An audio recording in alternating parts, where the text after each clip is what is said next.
BJP জানে যে পশ্চিমবাংলায় আগামী 50 বছর ওরা ক্ষমতায় আসার কোথাও কোনো সম্ভাবনা নেই। চেষ্টা করছে বিরোধী দলের তকমাটা যদি ধরে রাখতে পারে, তার জন্য যত ধরনের ভাঁওতাবাজি, জুমলাবাজি, মিথ্যাচার করা যায় তার ওরা আশ্রয় নিয়েছে। ওরা জানে ভালো করে যে দিল্লিতে 14 মাস আগে যখন সরকারে আসার আগে ওরা বলেছিল, প্রতিশ্রুতি দিয়েছিল যে প্রত্যেকের মায়ের অ্যাকাউন্টে 2,500 করে যাবে। 14 মাস অতিক্রান্ত, দিল্লিতে খবর নেন, দিল্লিতে জানুন। আমি প্রত্যেকটি নাগরিককে অনুরোধ করব যে দিল্লিতে আপনাদের আত্মীয় পরিজন কেউ থাকলে তাদের কাছ থেকে খবর নেন। 2,500 টাকা ছেড়ে আজ পর্যন্ত 25 টাকা করেও কারো অ্যাকাউন্টে দেয়নি। ঠিক যেরকমভাবে 2014 সালের আগে আরেকটা মিথ্যাচার এবং জুমলাবাজি করেছিল যে ক্ষমতায় এলে 15 লক্ষ টাকা করে দেবে। যেরকমভাবে জুমলাবাজি করেছিল যে ক্ষমতায় আসার পরে বছরে 2 কোটি টাকা করে ওরা 2 কোটি করে চাকরি দেবে। যেরকম জুমলাবাজি করেছিল যে আচ্ছে দিন লায়েঙ্গে, ঠিক একইভাবে মমতা বন্দ্যোপাধ্যায়ের আদলে যারা একসময় লক্ষ্মীর ভাণ্ডারকে বলেছিল যে ভিক্ষার দান, আজকে তাদেরকে আশ্রয় নিতে হচ্ছে মমতা বন্দ্যোপাধ্যায়কে অনুসরণ করে। ওরা জানে যে কোনোদিন ওরা ক্ষমতায় আসতে পারবে না। 4 তারিখে সারা বাংলা জুড়ে সবুজ আবির হবে, সবুজ আবির মানুষ খেলবে। যেভাবে আজকে এসআইআরের নামে 91 লক্ষ মানুষের মধ্যে 63.3% মানুষ, অর্থাৎ বাঙালি হিন্দুদের নাম ওরা কেটে বাদ দিয়ে দিয়েছে। মানুষ এর জবাব দেওয়ার জন্য রেডি আছে। যেভাবে 5 মাস ধরে এসআইআরের নামে মানুষকে হয়রানি করেছে, মানুষ এর জবাব দেওয়ার জন্য রেডি আছে বলেই আজকে নির্বাচন কমিশনের সমস্ত রুলস রেগুলেশন, এমসিসি ভায়োলেন্স করে ওরা প্রতিদিন কোথাও অন্নপূর্ণা যোজনার যে ফ্লেক্সগুলো দিয়েছে, এই ফ্লেক্সগুলো দেওয়া যায় না, তারপরেও ওরা এই অন্যায় কাজ করেছে গ্রামে গঞ্জে মানুষকে ভাঁওতাবাজি দেওয়ার জন্য। যেটা করা যায় না, অন্নপূর্ণার বলে কোনো, এটা তো সরকারি হলে, সরকার এলে সরকারি প্রোগ্রাম হবে, তার সরকারি ফরম্যাট হবে।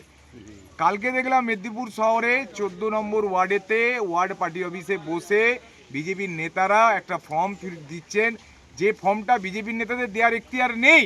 কারণ যদি সরকারে কেউ আসে, সরকারের তরফ থেকে ফরম্যাট দেওয়া হবে। অর্থাৎ বিজেপির আবার ভাঁওতাবাজি, আবার মিথ্যাচার, আবার জুমলাবাজি। এই যে মাতৃশক্তি, যুবশক্তি, বাংলায় মায়েদেরকে যদি কেউ সম্মান দিয়ে থাকেন, ভারতবর্ষে যদি মায়েদেরকে কেউ এগিয়ে নিয়ে যান, মায়েদেরকে স্বনির্ভরতার লক্ষ্যে যদি কেউ প্রাণপণ লড়াই করে যাচ্ছেন, তার নাম মমতা বন্দ্যোপাধ্যায়। ফলে মায়েদের কথা, মেয়েদের কথা এদের মুখে মানায় না। বিহারে যান, উত্তরপ্রদেশে যান, কীভাবে দলিত মায়েদেরকে কীভাবে নির্মমভাবে তাদেরকে ধর্ষিত হতে হয়, অত্যাচারিত হতে হয় আপনারা দেখেছেন। কিভাবে ভারতবর্ষে যদি আমরা ভাবি, যিনি রাষ্ট্রপতি আছেন তিনি তো সবারই মা, রাষ্ট্রপতি, তাকে অযোধ্যার রাম মন্দিরে উদ্বোধনের সময় ডাকা হয়নি, কারণ তিনি দলিত বলে।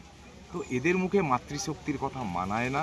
আর যুবশক্তির নামে আবার নতুন করে জুমলা, যাদের 2 কোটি চাকরি দেওয়ার কথা ছিল প্রতি বছর, একটা লোকও চাকরি পায়নি। ঘুরুন মেদিনীপুর বিধানসভায়, কোনো লোক না পেয়েছে আজ পর্যন্ত। পোস্ট অফিসে, রেলে, ব্যাংকে কোথাও চাকরি নেই। ব্যাংক ছোট করে দিয়েছে, 4টে ব্যাংকে নিয়ে একটা করে দিয়েছে, রেলওয়ে বিক্রি করে দিয়েছে, সমস্ত সরকারি সংস্থাকে বিক্রি করে দিয়েছে, বেচে দিয়েছে। একটা বেচা কেনার সরকার, বেচে দিয়ে নিজেদের অর্থের ভাণ্ডার ভরছে, 1200 কোটি টাকা দিয়ে নিজেদের অফিস ভরেছে। মাতৃশক্তির কোথাও মায়ের কোনো সম্মান রাখেনি। যুবশক্তির নামে যুবদের জন্য কিচ্ছু করেনি। যদি যুবদের জন্য করে, মমতা বন্দ্যোপাধ্যায় করে দেখিয়েছেন। যুবসাথী বলেছেন, প্রত্যেকের অ্যাকাউন্টে তিনি টাকা দিয়েছেন।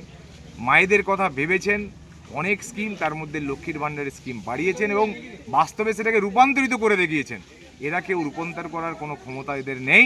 কেন্দ্রে ক্ষমতায় ছিল, যেরকমভাবে দিল্লিতে জুমলাবাজি করেছে, বিহারে ভোটের আগে 10,000 করে দিয়েছে, এখন ব্যাংকে পাঠিয়ে দিয়ে বলছে যে ওই টাকা তোমাদের অ্যাকাউন্টে ভোটের জন্য আমরা দিয়েছিলাম, এখন ওই টাকা আমাদেরকে ফেরত দাও। অর্থাৎ এই যে মিথ্যাবাজি, জুমলাবাজি, মানুষ জানে এদের এই জুমলাবাজি, মিথ্যাবাজিতে মানুষ পা দেবে না।